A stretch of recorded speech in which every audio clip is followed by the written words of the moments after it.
Hey everyone, welcome in CLAT Point and let's start today's the Hindu news discussion जो कि CLAT, ALET, DU, LLB, LLM, LSET and other law entrance test आप देने का सोच रहे हैं तो आप लोगों के लिए इंपॉर्टेंट हो सकता है। तो बिना समय गंवाए शुरू करते हैं। आज का जो क्विज का क्वेश्चन है वो ले लो। Who called the preamble as political horoscope of India's constitution. तो आपको मुझे कमेंट सेक्शन में से देख के आंसर बताना है, मतलब ऑप्शंस में देख के कमेंट सेक्शन में आंसर बताना है। एंड कल जो क्विज पूछा था मैंने, सभी ने सही जवाब दिया था।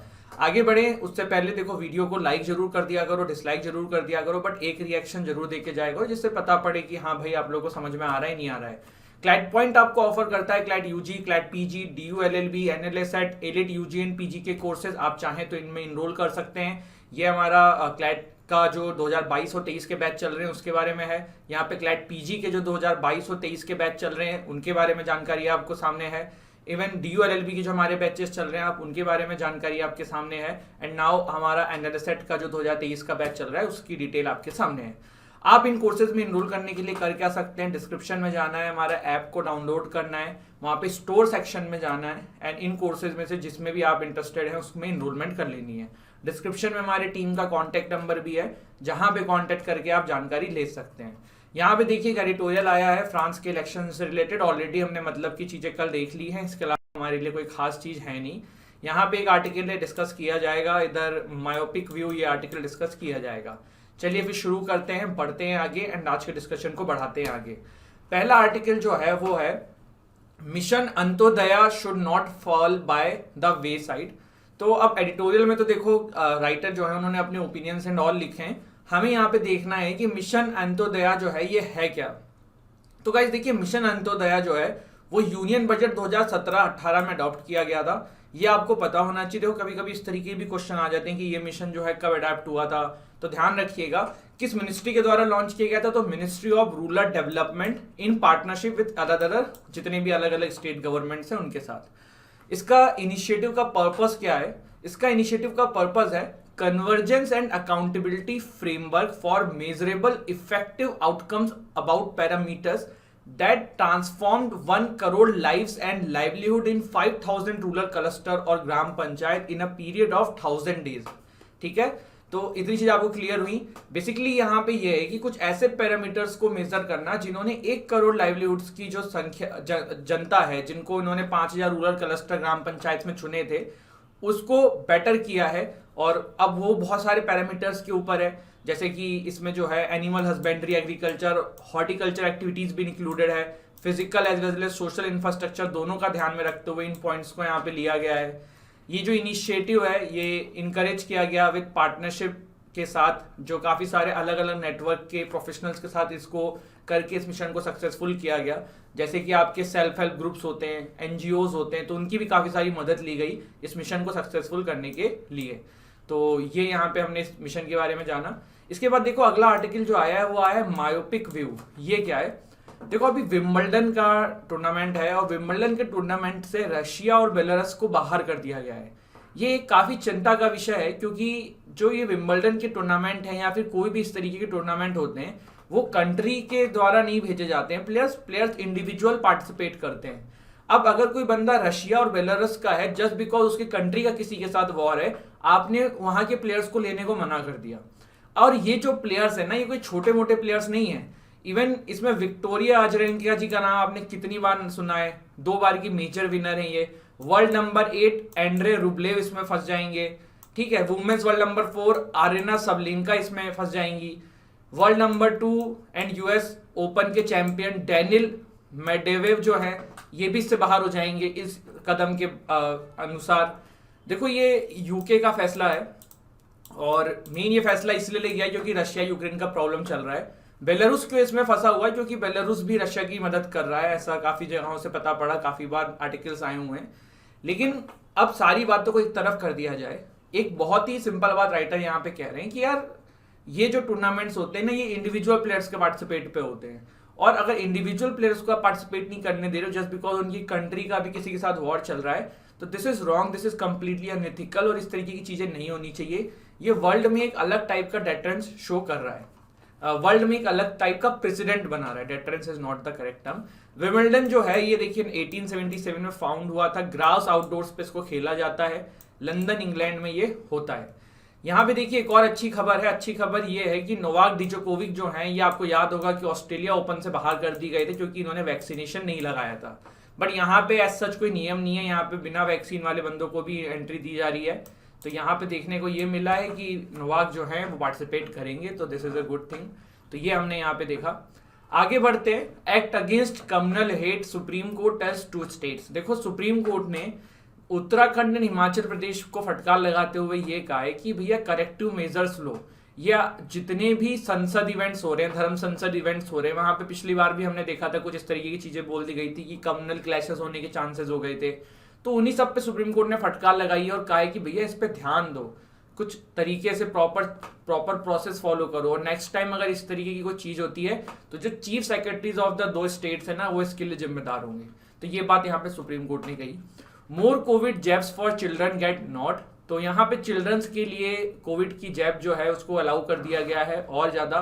देखो हो क्या रहा है ना कि कोविड का 4th वेव आने की उम्मीद बताई जा रही है। अब अगर चिल्ड्रंस को इसमें नहीं बचाया गया तो फिर दिक्कत है ना, उनको वैक्सीन लगाने की आवश्यकता है। तो यहाँ पे क्या किया गया, यहाँ पे ये किया गया कि जो कोर्बावैक्स है, बायोलॉजिकल ई कोर्बावैक्स जिसका हम नाम रखते हैं, ये 5 से 12 के लिए अलाउ कर दिया गया है। और इसी के अलावा सिर्फ यहाँ पे सिर्फ यही चीजें नहीं करी गई हैं, और भी कदम उठाए गए। और भी कदम क्या उठाए गए, जैसे कि यहाँ पे देखिए drug controller general of India on Tuesday approved the emergency use authorisation for 2 anti corona virus vaccine children between 5 and 12, senior official in the health ministry said. ठीक है, biological E's Corbevax has been approved to administer in children between age 5 to 12 and Bharat Biotech Covax has been approved for restricted use in emergency situation in the 6 to 12 age group। तो ये आपने यहाँ पे देखा कि इस तरीके के कदम उठाए गए हैं। उत्तर प्रदेश के चीफ मिनिस्टर ने अपने मिनिस्टर्स एंड एग्जीक्यूटिव से ये कहा है कि भैया जितनी भी आपकी प्रॉपर्टीज है इसको पब्लिकली डिक्लेयर करिए, और ये जो करप्शन बढ़ रहा है या फिर पब्लिक जो है वो इस चीज़ की जानकारी चाहती है, और पब्लिक जो है उसको पता होना चाहिए कि उनके जो लीडर्स हैं, उनके जो ऑफिसर्स हैं, उनका क्या इनकम है, क्या वो कमाए हुए बैठे हुए हैं। साथ ही साथ इन्होंने ये भी कहा है कि आपके जो फैमिली मेंबर्स हैं उनका भी नेटवर्थ जो है आपको पब्लिक करनी पड़ेगी। क्योंकि होता क्या है ना कि जो बहुत सारे इस तरीके के जगहों पे लोग होते हैं वो अपने नाम पे प्रॉपर्टीज नहीं खरीदते हैं, वो अपने फैमिली मेंबर्स के नाम पे खरीद लेते हैं। ठीक है, तो वो पता नहीं पड़ता है। लेकिन अब यहाँ पे ये चीज सुनिश्चित करने को कहा जा रहा है, तो एक अच्छा कदम है उत्तर प्रदेश सरकार का करप्शन को कम करने के लिए। Mevani sent to 5-day police custody in Assam. तो देखिए मेवानी जो है, इन्होंने मेवानी जी ने मोदी जी के ऊपर एक ट्वीट किया था, उसके बाद ये जेल गए थे, उस पर इनको बेल भी मिली। फिर इनके ऊपर फिर से आरोप लगा दिया गया कि महिला कांस्टेबल के द्वारा कि इन्होंने उसके साथ अभद्रता करी है, और फिर से इनको अब जेल हो रही है और बेल इनकी डिनाई कर दी गई है। बेल के बारे में थोड़ा सा देख लेते हैं। देखो बेल जो है ना, ये क्रिमिनल प्रोसीजर कोड ऑफ 1973 के अंदर डिफाइन नहीं है। कोई बेल अगर आपसे पूछ लेंगे डिफाइन है क्या, नहीं है। वहां पे साफ साफ bailable offence and non bailable offence क्या होते हैं, ये सेक्शन 2A के अंदर डिफरेंशिएट किए गए हैं। सेक्शन 436 से लेके 450 ऑफ CRPC जो है वो बेल एंड बेल बॉन्ड्स के प्रोविजन को रखता है। ठीक है, एक और इसी पे थोड़ा सा मामला है, वो भी देख लो। आर्टिकल 21 जो है हमारे कॉन्स्टिट्यूशन का, वो राइट टू सीक बेल का अधिकार आपको देता है। इसके अलावा 1973 में सेक्शन 438 जोड़ा गया था CRPC के अंदर, इसमें एंटिसिपेटरी बेल का कॉन्सेप्ट लाया गया था। एंटिसिपेटरी बेल क्या होता है वो थोड़ा सा समझ लो। एंटिसिपेट करना, एंटिसिपेट का मतलब क्या होता है, अनुमान लगाना। इसको इस एग्जांपल से ले लो कि मैं यहाँ पे बैठा हुआ हूँ, मुझे रियलाइज होता है कि आज शाम को मेरे ऊपर एक FIR हो सकती है जिसकी वजह से मुझे जेल हो सकती है। तो अभी मैं करूंगा क्या, मैं कोर्ट चला जाऊंगा कि यार मेरे ऊपर एक FIR हो सकती है, मुझे जेल भेजा जा सकता है, मुझे पहले से बेल दे दो कि अगर मेरे ऊपर कोई FIR होगी तो मैं वो दिखा दूंगा, मैं बच जाऊंगा। तो एंटिसिपेटरी बेल का बेसिक कॉन्सेप्ट होता है कि आपको अरेस्ट होने से पहले ही बेल मिल जाती है, और अगर कोई आपको कल को अरेस्ट करेगा तो आप उसको ये दिखा दोगे। तो ये पहले था नहीं हमारे लॉज के अंदर, बट बाद में लाया गया है, और लॉ कमीशन की 41st रिपोर्ट में इसको सजेस्ट किया गया था। तो ये लॉ कमीशन की 41st रिपोर्ट भी ध्यान रखिएगा। High court set up A committee lead by Kiran Bedi on Rohini आश्रम। देखो हमने एक दिन ये पढ़ा था कि किस तरीके से सुप्रीम कोर्ट ने चिंता जताई थी कि रोहिणी आश्रम के अंदर किस तरीके से महिलाओं को रखा जा रहा है, चिल्ड्रंस को रखा जा रहा है, और उसी के लिए जांच के लिए अब एक कमेटी बना दी गई है जिसको किरण बेदी जी लीड करने वाली हैं। India's designation by the USCIRF, ये क्या है, तो देखो USCIRF जो है आपका, ये एक संस्थान है जिसका नाम है United states commission on international religious freedom. इसने अभी क्या किया, इसने भारत को जो है ना चिंता में डाल दिया। कैसे डाल दिया? In its 2022 annual report, United states commission on international religious freedom has recommended that India B designated a country of a particular concern. इसका बेसिकली मतलब ये कि यहाँ पे रिलीजियस फ्रीडम जो है बहुत कर्टेल करी जा रही है। और ऐसा नहीं कि 2022 में हुआ है, लगातार 3 साल से हो रहा है। 2021, 2020, 2022, 3 साल से इन्होंने हमें इस कैटेगरी में डाला हुआ है। हमारे साथ और भी कौन कौन सी कंट्रीज हैं? तो 15 कंट्रीज हैं। Pakistan, Burma, China, Eritrea, Iran, north Korea, Pakistan तो मैंने बता ही दिया, Russia, Saudi Arabia, Tajikistan, Afghanistan, Nigeria, Syria and Vietnam. देखो बाकी कंट्री का तो पता नहीं, लेकिन इंडिया का नाम इसमें गलत डाला गया है। हमारे यहाँ पे इस तरह की कोई चीज़ है नहीं। और थोड़ा बहुत तो देखो हर जगहों पे होता है, जब एक परिवार में सब लोग रहते हैं, थालियों में थोड़ी बहुत आवाज़ें आती हैं, लेकिन उसका मतलब ये नहीं कि इन रिपोर्ट्स में आपका नाम डाल के बता दिया जाए कि भैया रिलीजियस फ्रीडम नहीं है। सब लोग अपने तरीके से अपने रिलीजन को फॉलो कर रहे हैं, एंड आई थिंक कि ऐसी कोई सच इशू नहीं है। इसके बाद for free speech through paid subscription Elon Musk Twitter take over. देखो यार, एलन मस्क ने ट्विटर ले लिया है, तो अब वो क्या कर सकते हैं, क्या चेंज कर सकते हैं, आपको क्या लग रहा है? तो देखो उन्होंने एक बार ये कही थी कि यार ट्विटर को ना सब्सक्रिप्शन मॉडल पे ले आओ, हर महीने बंदा पैसा देगा तो यूज़ कर पाएगा। दूसरा, फ्री स्पीच का बहुत कहते हैं, तो फिर मतलब ये जो रेगुलेशन जो अलग अलग सरकारें लगाती है ना, वो ना सुनेंगे, ये अपने हिसाब से चलाएंगे। एंड सबसे इंपॉर्टेंट चीज, डोनाल्ड ट्रंप वापस आ सकते हैं फिर तो, है ना, ट्विटर के ऊपर। तो ये कुछ चीज़ें हैं। There will be no winner in Ukraine war. तो यहाँ पे जयशंकर जी ने बोला है ऐसा, और ये भी बोला है कि यार ये जो यूरोपियन कंट्रीज है ना, ये सिर्फ रशिया यूक्रेन को ही देखी जा रही हैं, वो इंडो पैसिफिक में भी बहुत सारी प्रॉब्लम्स चल रही है, उस पर नज़र नहीं डाल रही हैं। इंडो पैसिफिक में अफगानिस्तान टेंशन चल रहा है, अफगानिस्तान पाकिस्तान का भी चालू हो चुका है, पाकिस्तान इंडिया का तो रहता ही है, पाकिस्तान बीच बीच में फर्जीवाड़ा करता रहता है। चाइना इंडिया डायरेक्टली बोला नहीं, लेकिन वो भी है, और चाइना कैसे कैसे इंडो पैसिफिक पे अपना पकड़ बनाने की कोशिश कर रहा है। तो ये इन्होंने डायरेक्टली संकेत दिए हैं। Supreme Court to hear two petition on sedition law today. Sedition law है क्या, जान लो। सेडिशन लॉ जो है ये सरकारें जो हैं आती हैं जाती हैं, अलग अलग सरकारें आती हैं, इसको अपने तरीके से यूज़ करती हैं। सेडिशन लॉ देखो ब्रिटिशर्स लेके आए थे भारत में, जब आज़ादी हुई थी ना, तो कॉन्स्टिट्यूंट असेंबली में काफ़ी चर्चा हुई थी कि सेडिशन लॉ को रखने की ज़रूरत क्या है यार, अब तो ये ब्रिटिशर्स लाए थे, अब देश आज़ाद हो गया, अभी भी सेडिशन लॉ रखेंगे। पर फिर इसको रखा गया। 124A ऑफ IPC जो है वो कहता है, whoever by words either spoken or written or by sign or by visible representation or otherwise brings or attempt to bring into hatred or contempt or excites or attempt to excite disaffection towards the government established by law and shall be punished with imprisonment for life, to which fine may be added, or with imprisonment which may extend to 3 years to fine may be added। 3 साल से लेके आपकी जो है उम्र कैद तक की सजा हो सकती है, फाइन भी इसमें इंक्लूडेड है।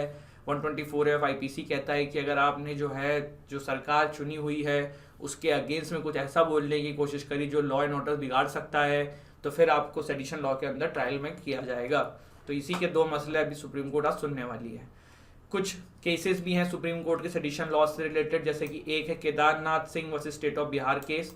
इसमें सुप्रीम कोर्ट ने कहा था कि बस सिर्फ डिसअफेक्शन सरकार की चीज़ों से दिखाने सेडिशन की कैटेगरी में नहीं आएगा, देयर शुड बी समथिंग जिससे कि वॉयलेंस एंड कोई इस तरीके की चीज़ें आएँ।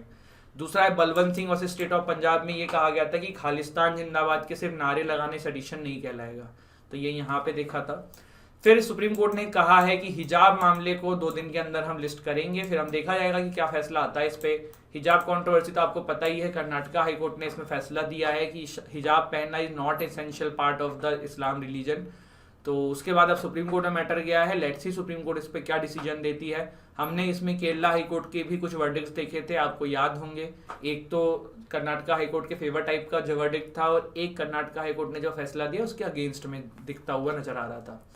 फिर यहाँ पे है High Court dismiss Navlakha plea on house arrest. तो ये कौन है भाई? ये एक जर्नलिस्ट है, इनको भीमा कोरेगांव इंसिडेंट में फंसाया, मतलब माना जाता है कि इन्होंने जो है भीमा कोरेगांव इंसिडेंट में काफ़ी ज़्यादा इन्वॉल्वमेंट रखी थी। फंसाया is not the right term, अब क्योंकि ये बात तो प्रूव भी नहीं हुई है कि ये कल्प्रिट थे कि नहीं थे, तो दोनों ही हो सकता है। तो अभी ये कहा जा सकता है कि मामला चल रहा है और इनका भीमा कोरेगांव के मामले में इनको अरेस्ट किया हुआ है।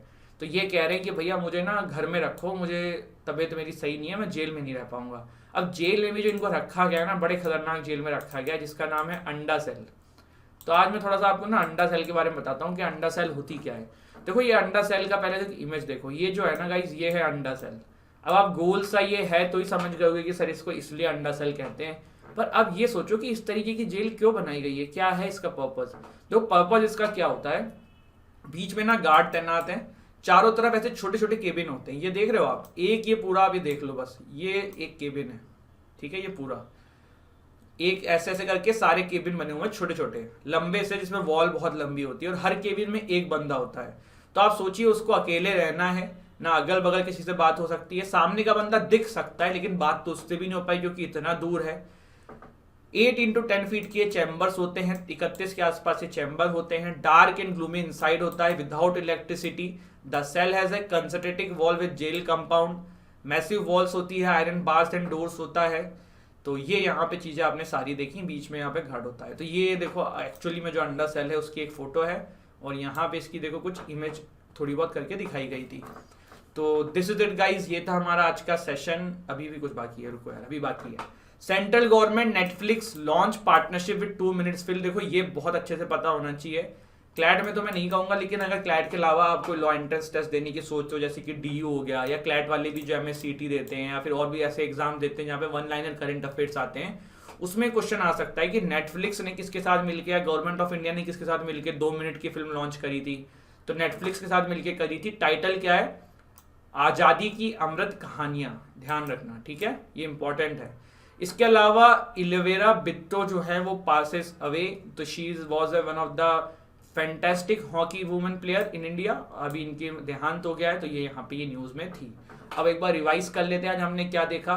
एल्वेरा Britto passes away, central government Netflix launch partnership with 2 minute film, अंडा सेल के बारे में आपने देखा है, will list hijab plea in 2 days, Kedarnath वाला केस देखा आपने, बलवंत सिंह वाला केस देखा सेडिशन लॉ से रिलेटेड, जयशंकर जी की स्टेटमेंट सुनी हमने, फ्री स्पीच एलन मस्क वाला मसला देखा हमने, USCIRF ने जो कहा है भारत को, हमने वो देखा, High Court setup committee led by Kiran Bedi और रोहिणी आश्रम, देन हमने बेल के बारे में जाना, एंटिसिपेटरी बेल के बारे में जाना, करप्शन को कम करने के लिए उत्तर प्रदेश सरकार ने जो कदम उठाया है वो हमने यहाँ पे देखा, कोविड जैब के बारे में जो देखा गया है, enact against communal hate, Supreme Court tells 2 states, Novak Djokovic, Wimbledon, Russia Ukraine, Belarus, सारी चीजें देखी, मिशन अंत्योदया के बारे में जाना, एंड दिस इज इट। ये था हमारा आज का सेशन। आई होप आपको सेशन अच्छा लगा हो।